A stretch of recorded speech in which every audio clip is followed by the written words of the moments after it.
Bismillahirrahmanirrahim. Assalamualaikum warahmatullahi wabarakatuh.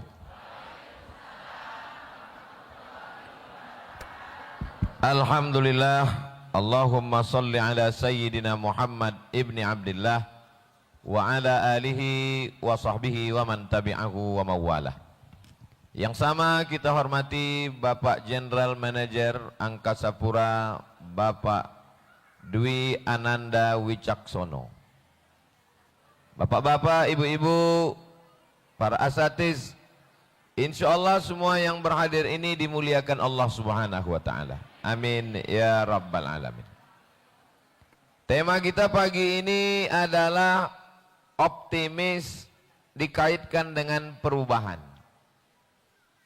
Yang namanya perubahan itu sesuatu yang baru. Dan biasanya kalau baru orang pasti optimis. Mobil baru, rumah baru, bini baru. Maksudnya istrinya udah meninggal.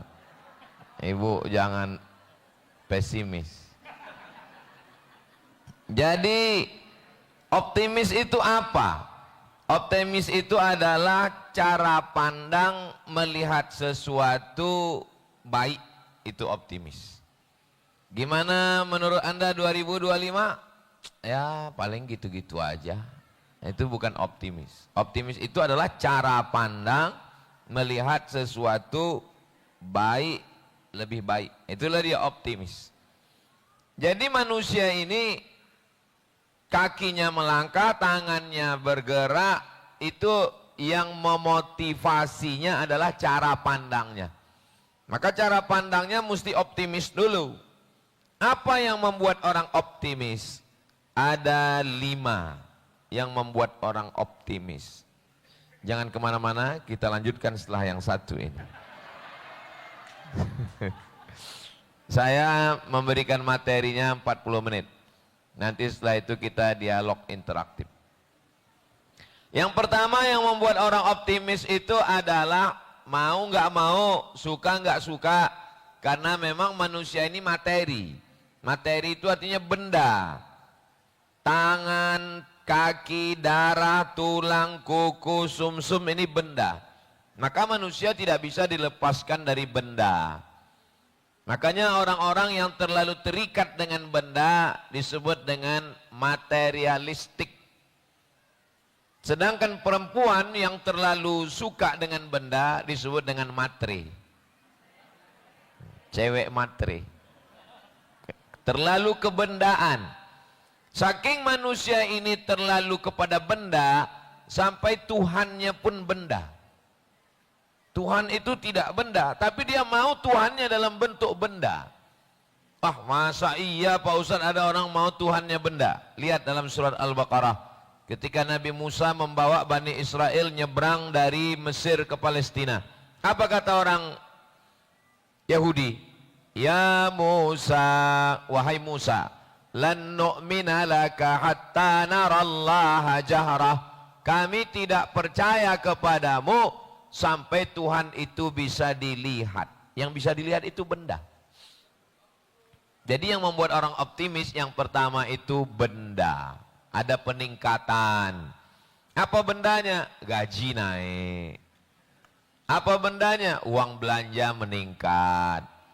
Kenapa semangat? Berangkat umroh. Nah, ini semangat karena benda semua ini.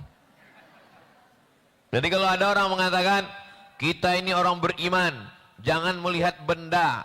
Loh, gimana nggak melihat benda?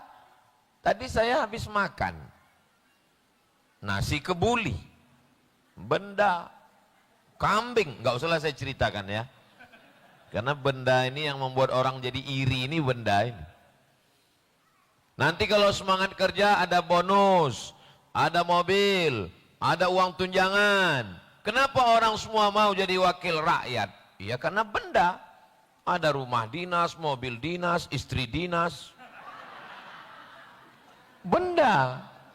Jadi yang pertama membuat orang semangat itu adalah benda. Kira-kira kalau ada slogan menteri baru, gaji baru. Bagus apa nggak bagus? Oh, ini setuju semua nih. Benda. Saya sampai ke Masjid Al-Barakah. Melihat masjid ini, dindingnya cantik, kaligrafinya bagus. Ternyata baling-baling pesawat masuk juga ke sini. Ini benda. Ini benda semua ini. Jadi kalau masih ada orang mengatakan kita jangan jadi manusia yang materialistik, enggak bisa. Karena kita memang tercipta dari benda dan kita hidup di sekitar benda. Maka yang membuat optimis ia juga benda. Maka guru-guru yang berprestasi berangkat umroh di Ma'had Az-Zahra, tempat saya mengajar, tempat Ustazah Fatimah. Memang kita berikan motivasi. Setiap tahun ada peningkatan gaji, ada sumbangan, ada insentif, ada tambahan. Jadi jangan lepaskan manusia dari benda. Yang tidak boleh itu adalah hanya mengedepankan benda sampai lupa nilai. Karena di balik benda itu ada nilainya. Itu yang tidak boleh. Saya kemari langsung diberi jaket anti delay. Loh, kok Ustadz tahu ini jaket anti delay? Acara jam 10 dimulai jam 10 kurang 7. Nah, ini kan luar biasa. Benda, dengan benda kita menjadi semangat. Nah, maka di dalam Islam itu ada benda. Zakat, zakat itu benda. Dari penghasilan kita, benda, duit, gaji, emas, perak, minyak, bumi, alam, emas 2,5%, kalau beratnya 85 gram. Nah, jadi yang membuat manusia semangat itu benda, maka tidak ada salahnya meningkatkan benda-benda. Mama, supaya mama semangat, ini anggaran gaji 2025 ditingkatkan. Setuju, Bu?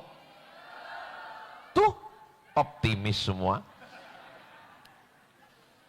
Ketika guru-guru pada masa khalifah didatangkan anaknya untuk mengajar, diberikan insentif, diberikan gaji, Khalifah Umar bin Abdul Aziz memberikan atoya, gaji dan insentif tambahan, lalu kemudian langsung dipotong atas, seimbang antara materi dan non materi.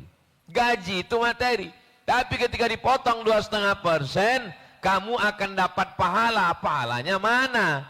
Maka silakan orang berprestasi kasih bonus. Begitu juga dengan siang ini.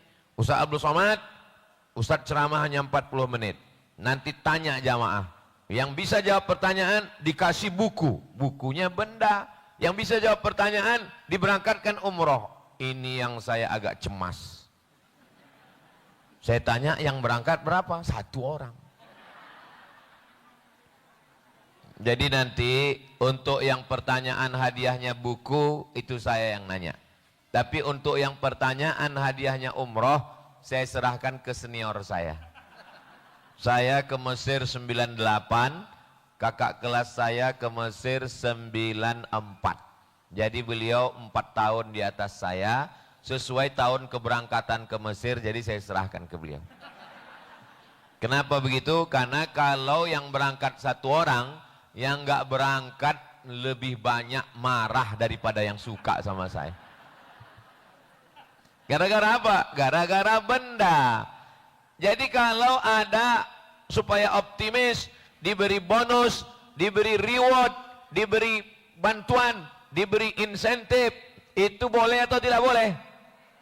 Boleh. Tapi bekerja hanya gara-gara bonus, itu yang tidak boleh. Kita bekerja karena Allah. Bismillahi tawakkaltu ala Allah, la haula wala quwata illa billah. Aku nikahkan engkau dengan anakku dengan mahar karena Allah. Ya enggak bisa. Mesti ada benda.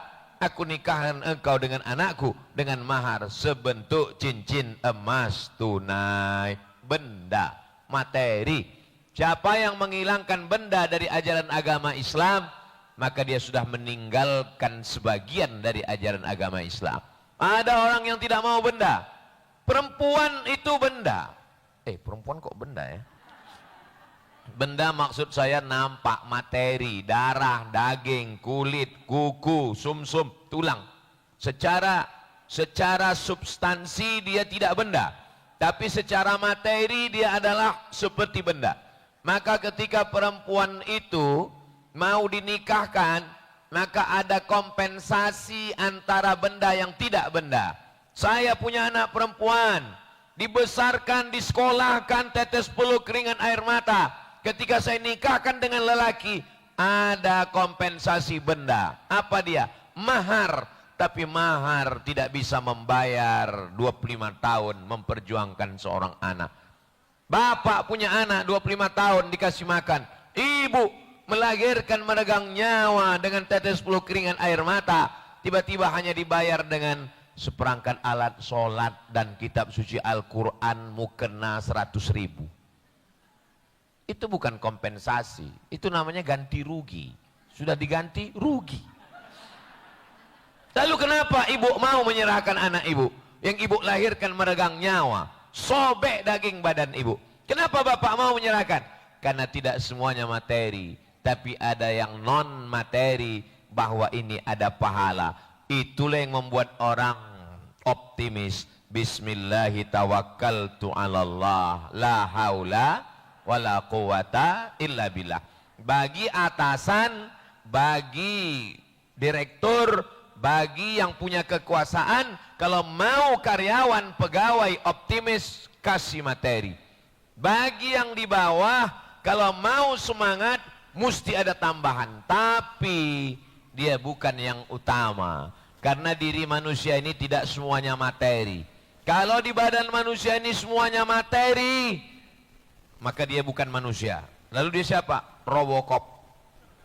Robocop itu badannya materi semua, karena nggak ada ruhnya.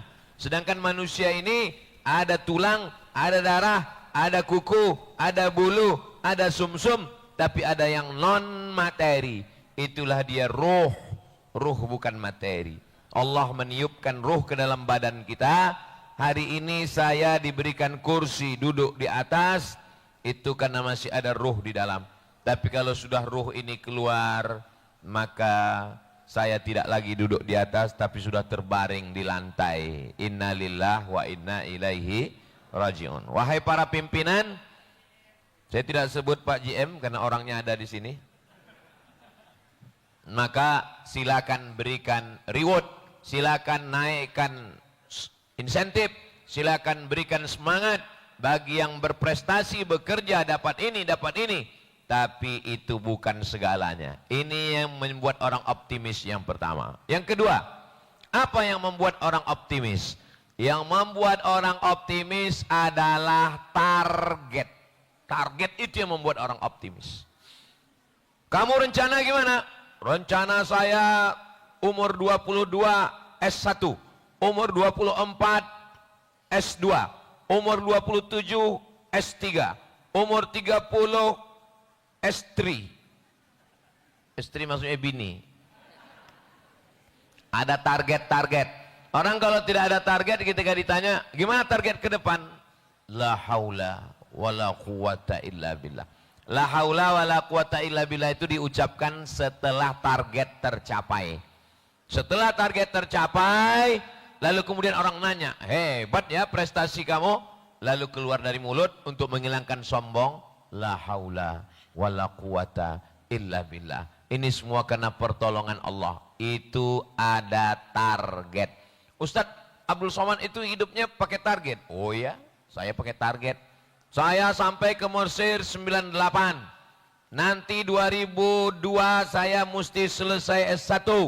Habis itu saya mesti cari-cari kemana S2. Target saya pertama S2 mau ke Baghdad, Irak. Kenapa Ustadz mau ke Baghdad? Karena Universitas Saddam Hussein gratis. Tis. Saya suka nyari yang gratis-gratis. Berangkat ke Makkah melaksanakan haji. Kumpul sama kawan-kawan dari Irak. Betul, belajar di Saddam Hussein gratis. Gratis man. Oke, nanti aku 2002 insya Allah akan ke Baghdad, Irak. Begitu saya tamat 2002, Universitas Saddam Hussein itu rata dengan tanah, dibom sama George Bush. Pulang saya, melanjutkan ke Malaysia, tapi hati saya tetap di Timur Tengah. Setiap buka www.google.com nyari beasiswa. Akhirnya berangkat lagi ke Maroko. Setelah itu berangkat ke tempat Ustadz di Sudan. Jadi kami ini 2 kali satu alma mater. Sama-sama di Mesir, sama-sama di Sudan, dan sekarang sama-sama alumni Angkasa Pura.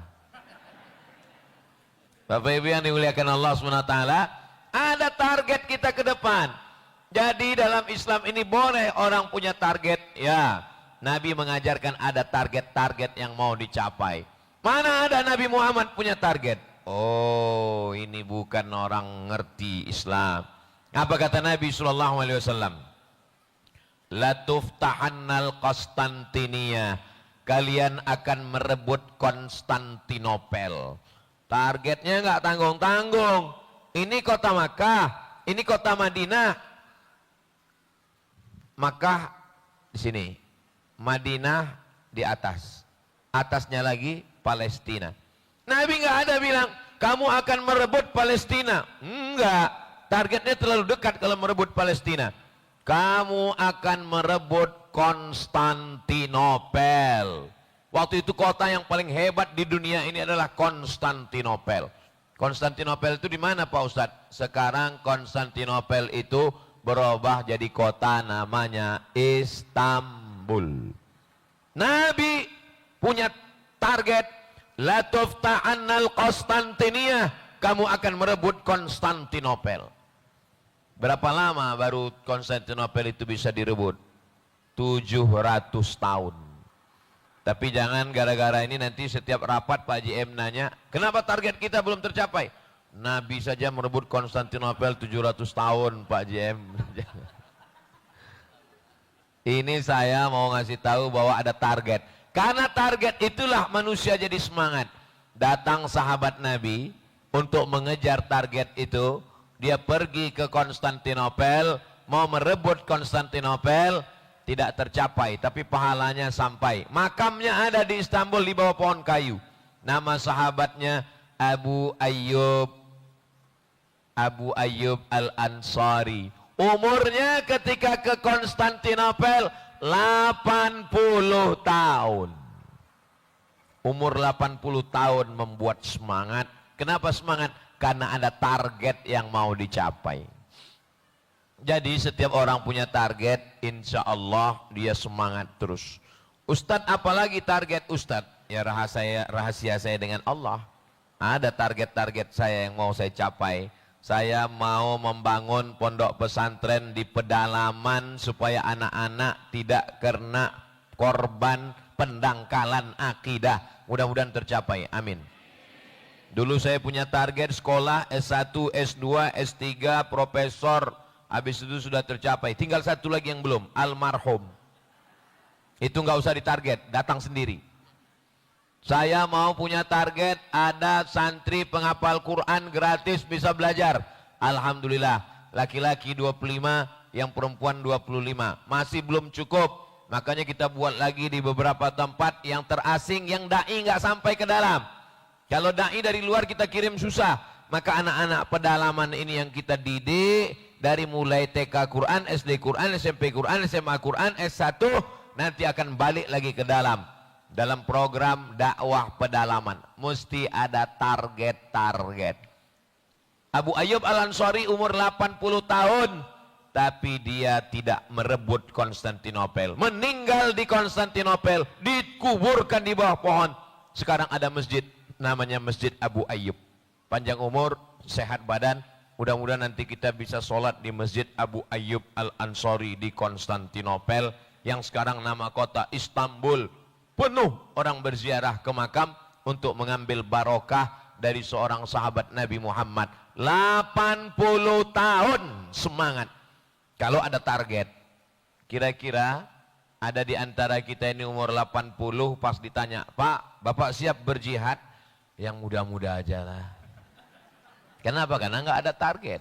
Coba kalau ada target, karena dia ingin mendapatkan yang disebutkan Nabi dalam hadis itu, la tufta'annal Konstantiniyah, kamu akan merebut Konstantinopel, wala ni'mal amiru amiruha, panglima terbaiknya adalah panglima, wala ni'mal jaisyu dzalikal jaish, pasukan tentaranya pasukan ini yang terbaik. Dan ternyata itu tercapai di tangan seorang laki-laki bernama Muhammad, anak Sultan Murad, karena dari generasi kakek-kakeknya Muhammad penakluk Al-Fatih, maka disebut dengan sang penakluk Al-Fatih. Umurnya 3 versi, ada yang bilang 19, ada yang bilang 20, ada yang bilang 21, karena ikhtilaf penetapan tanggal lahirnya. Tapi ketiga-tiganya muda, 19, 20, 21. Sahabat Nabi jadi panglima perang namanya Usamah bin Zaid. Waktu diangkat Nabi umurnya 18 tahun. 18, 19, 20, 21. Kenapa semangat? Ada target. Sekarang anak-anak muda kita kalau ditanya, umur kamu berapa? 19. Apa yang sudah kamu taklukkan? Hati dia. Targetnya mesti jelas. Kalau hanya sekedar menaklukkan hati, untuk itu target yang penting tapi tidak terlalu urgen. Maka target yang ke depan ini mesti dalam kantor, di dunia dakwah, dalam memakmurkan masjid, begitu juga di angkasa pura. Maka target-target ini jelas insya Allah. Pertama materi, benda. Yang kedua ada target yang mau dicapai. Yang ketiga, apakah kita ini sekarang masih dalam target? Ya, karena kata Nabi, nanti kamu akan merebut Yaman. Yaman sudah Islam. Nanti kamu akan merebut Syam. Syam sudah Islam. Yaman sudah Islam. Syam 4 negara. Yordania, Suriah, Palestina, Lebanon, Islam. Tapi ada satu lagi target yang belum tercapai. Apa kata Nabi? Kamu akan merebut Rom. Rom itu menurut ulama adalah Romawi. Romawi itu adalah Italia. Puncak kerajaan Romawi zaman Nabi itu adalah Italia. Jadi yang dimaksud dengan Rom di zaman modern ini, kamu akan merebut Romawi. Ibu pulang ke rumah, kasih tahu ke anak-anaknya, anakku, target kamu adalah Romawi. Istri kamu nanti dari Italia. Rambutnya pirang, matanya biru, kulitnya putih. Khawatirnya ibu ngomong begitu, yang semangat malah bapaknya. Dari ketawanya kelihatannya bapaknya yang semangat. Target. Ibu bapak mesti punya cita-cita anak bapak yang akan mengumandangkan azan di Menara Eiffel. Jadi jangan hanya sekedar kagum melihat Menara Pisa, bertakbir mengumandangkan Allahu Akbar, Allahu Akbar. Begitu target kita ke depan. Gimana ibu-ibu? Siap? Dari bunyinya nggak yakin saya. Eropa itu akan menjadi Islam, bukan dengan pedang, bukan dengan meriam, bukan dengan bom. Eropa akan menjadi Islam disebabkan 3. Hati-hati, ini akan keluar nanti dalam pertanyaan. Yang pertama, karena orang Islam bermigrasi ke Eropa. Orang Islam ramai-ramai pindah ke Eropa. Orang Jerman itu diisi oleh orang Turki. Turki ramai-ramai pindah ke Jerman. Sekarang lebih 3 juta orang Turki berada di Jerman. Tunisia, Aljazair, Maroko, Mauritania bermigrasi pindah ke Spanyol dan Prancis. Makanya orang Aljazair di Prancis terkenal. Siapa namanya? Zainuddin Zidane, pesepak bola. Lalu kemudian orang India, Pakistan, Bangladesh, IPB, India, Pakistan, Bangladesh bermigrasi ramai-ramai ke UK, United Kingdom, Inggris. Bahkan wali kota Inggris pun orang Islam. Artinya apa? Orang Islam setiap kali digempur dengan peperangan, Somalia perang, lari ke Eropa. Palestina perang, sebagian dapat suaka politik ke Eropa. Suriah digempur Bashar al-Assad, rakyatnya lari. Sudan berkecamuk, lari ke Eropa. Ternyata itu salah satu cara Allah supaya orang Islam pindah. Karena kalau disuruh pindah, orang Indonesia disuruh pindah ke Eropa, nggak mau. Kenapa? Orang tempat kita enak. Gemah ripah loh jenawi, tongkat dan batu jadi tanaman. Tinggal di Eropa, musim dingin beku, ninggal. Musim panas kepanasan. Tapi di tempat kita enak. Lihatlah orang Eropa terbang mendarat di Angkasa Pura, Soekarno, Cengkareng Airport sampai kemari untuk apa? Hanya untuk menikmati cuaca yang indah. Dan kita sepanjang tahun cuacanya indah. Mereka pas musim dingin mati semua tanaman. Pas musim panas sepanas-panasnya. Tempat kita, saya ditanya sama mereka, berapa musim di tempat kamu? Tempat kami ada 4 musim. Musim bunga, musim gugur, musim salju, musim panas. Saya bilang di tempat kami ada musim durian, musim rambutan, musim asap, musim hujan, musim pilkada 5 tahun sekali. Musim yang paling enak, paling nyaman, tropis di tempat kita. Orang Arab suka, orang Barat suka, alamnya cantik dan indah, hijau. Begitulah Allah Subhanahu wa ta'ala. Jadi kenapa Eropa itu Islam?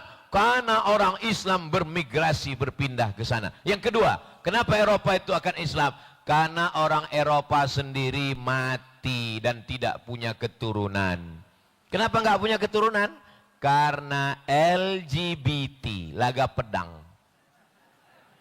Nggak menghasilkan apa-apa, kena penyakit virus HIV AIDS, kena penyakit raza singa, akhirnya mati. LGBT itu sebenarnya laknat yang diturunkan Allah untuk orang Eropa yang tidak menjalankan syariat Islam, sehingga mereka tidak mati karena peperangan, mereka tidak mati karena pedang, tapi mereka mati sendiri karena LGBT. Makanya orang kita jangan latah mengambil kuman LGBT itu. Yang ketiga, kenapa Eropa itu akan dikuasai Islam? Karena orang Islam diajarkan banyak anak, banyak rezeki.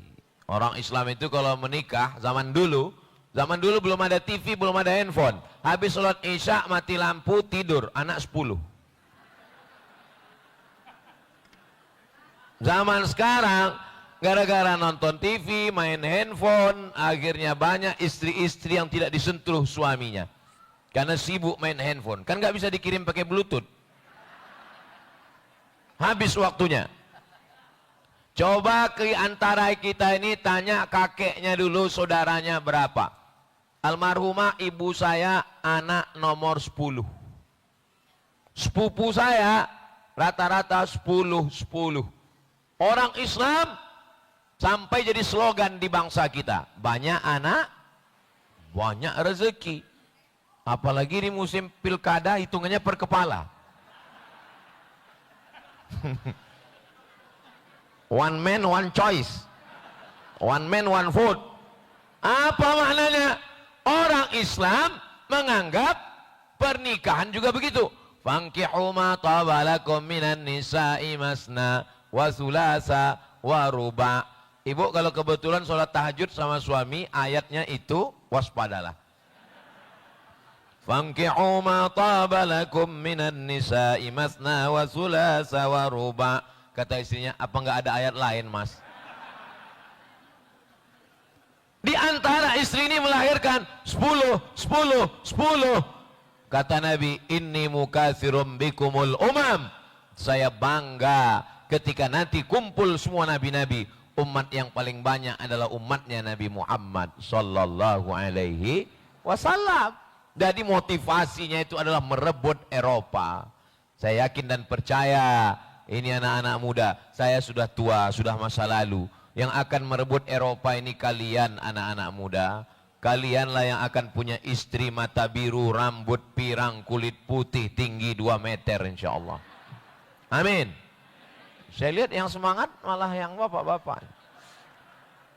Nah, berikutnya yang ketiga. Apa yang membuat orang selalu optimis? Karena dia bersama dengan saudara-saudara. One man show, tidak menghasilkan apa-apa. Nggak bisa hidup ini one man show. Kenapa saya optimis? Tadi pagi saya berangkat dari Medan habis sholat subuh, Kuala Namu. Begitu duduk saya di pesawat, baca doanya di pesawat itu kan Bismillahirrahmanirrahim, subhanalladzi sakhkhara lana hadza. Habis itu saya tambah bacaan, Bismika Allahumma ahya wa amut. Dari mulai take off tidur, landingnya baru alhamdulillahilladzi ahyana ba'da ma amatana. Sampai di airport saya disambut oleh saudara-saudara saya. Coba kalau tadi saya nggak ada yang nyambut, ini nggak sampai ke masjid, bisa-bisa udah di Blok M saya sekarang. Ada saudara kita, ada teman, ada sahabat, jangan sendirian. Kalau sendirian kita pesimis, tapi kalau bersama, lihatlah pemain bola. Kenapa pemain bola itu optimis? Karena ketika penyerang di depan, dia tidak akan kebobolan. Kenapa? Karena ada penjaga gawang. Penjaga gawang memang nyantai di belakang, tapi dia selalu mensupport striker penyerang di depan. Dan mereka nggak pernah kelahi. Nggak pernah penjaga gawang itu ngomong, striker, cuman berani di depan, sini dong. Dan nggak pernah penyerang itu ngomong, alah ente cuman di belakang aja. Kalau memang berani, maju ke depan. Mereka sudah dengan tugasnya masing-masing. Jadi kita ini punya tugas masing-masing. Ada yang ngurus umat dengan ceramah, dengan tausiah, dengan tablik akbar.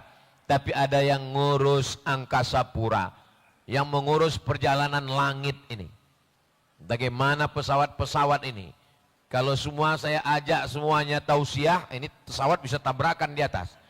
Nah, maka harus ada yang mengurus ini. Maka ini kita bekerja sama.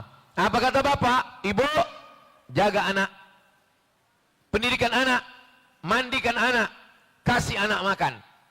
Bapak silakan jauh terbang memandang. Sejauh mata memandang bapak pergi terbang. Tapi nanti dia akan pulang ke rumah. Bagi-bagi tugas. Ini yang membuat kita selalu optimis. Saya optimis, pondok tetap jalan. Kenapa? Di pondok ada ustazah, ada ustadz yang ngurus. Saya terbang, tapi nanti saya pulang ke rumah hari Selasa, hari Rabu, hari Kamis ke rumah. Kalau kita one man show sendiri, kita stres, kita lelah, kita letih. Bapak GM, beliau arahkan kepada divisi-divisi. Menteri, di bawahnya ada dirjen. Presiden, ada gubernur di provinsi. Gubernur, ada kepala dinas, kepala badan, kepala kantor yang ada kepala maupun tidak berkepala.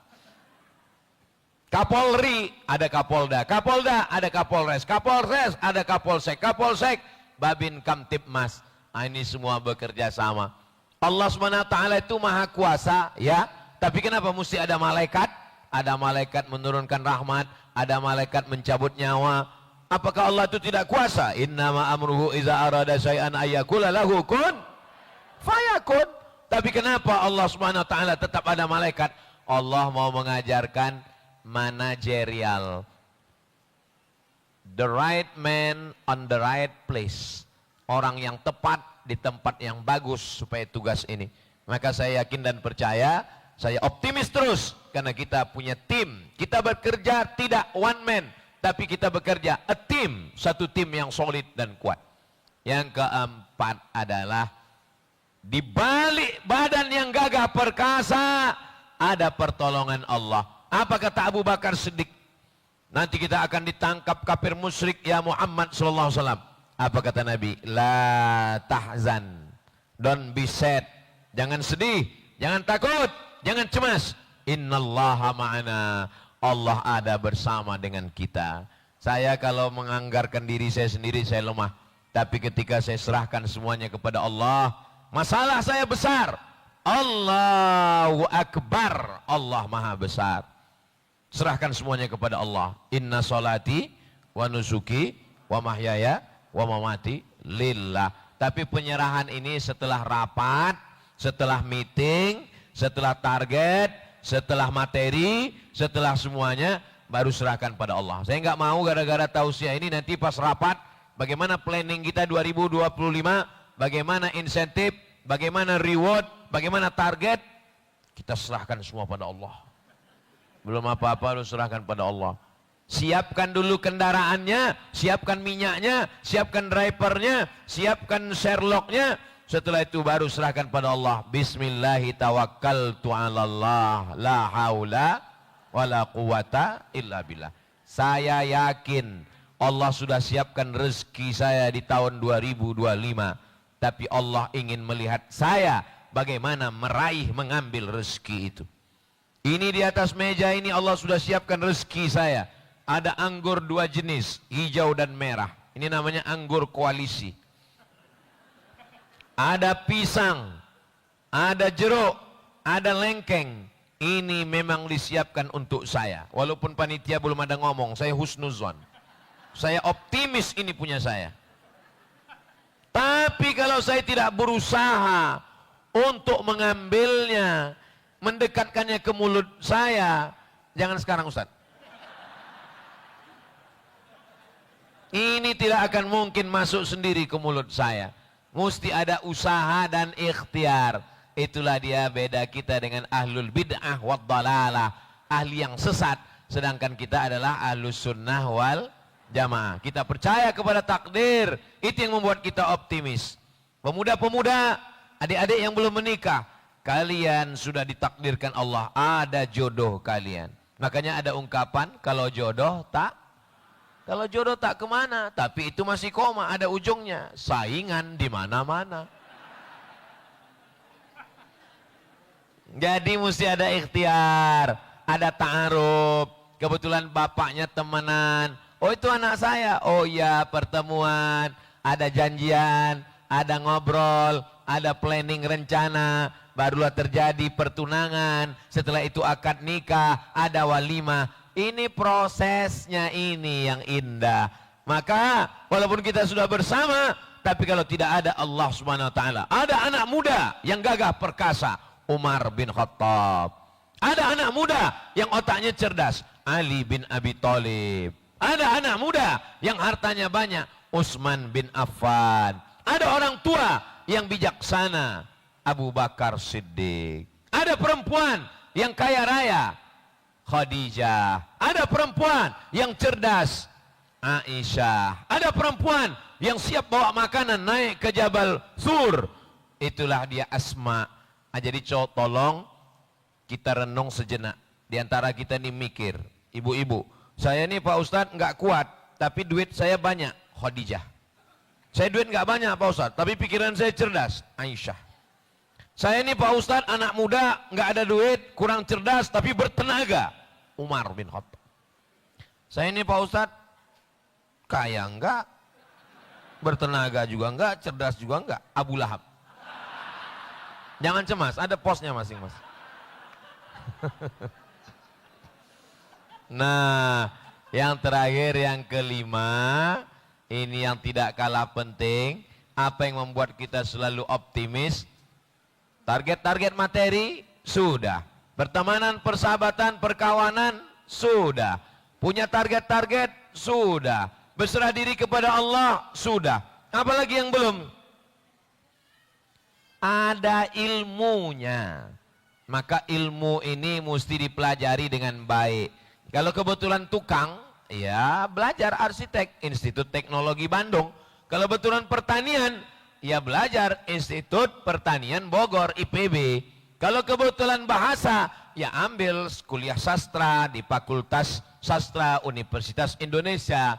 Jadi tidak hanya selesai dengan sholat, puasa, ada ilmunya. Makanya kata Nabi, idza wussidal amru ila ghairi ahlihi, kalau diserahkan pada orang yang bukan ahlinya, nggak ada ilmunya, fantaziris sa'ah, tunggulah kehancuran. Ini masjid yang cantik ini ada ilmunya. Pesawat bisa terbang, ada ilmunya. Saya Ustadz LC Al-Azhar Mesir, S2 Maroko, S3 Sudan. Saya profesor di University Islam Sultan Syarif Ali Brunei Darussalam. Saya insya Allah berilmu. Tapi kalau saya tawarkan Bapak Ibu semua, ini ada tawaran dari saya, kita jalan-jalan ke Bali gratis, pilotnya saya. Mau? Nggak ada yang mau. Kenapa nggak mau? Kalau masalah sholat, sebelum berangkat kita sholat sunat hajat dulu.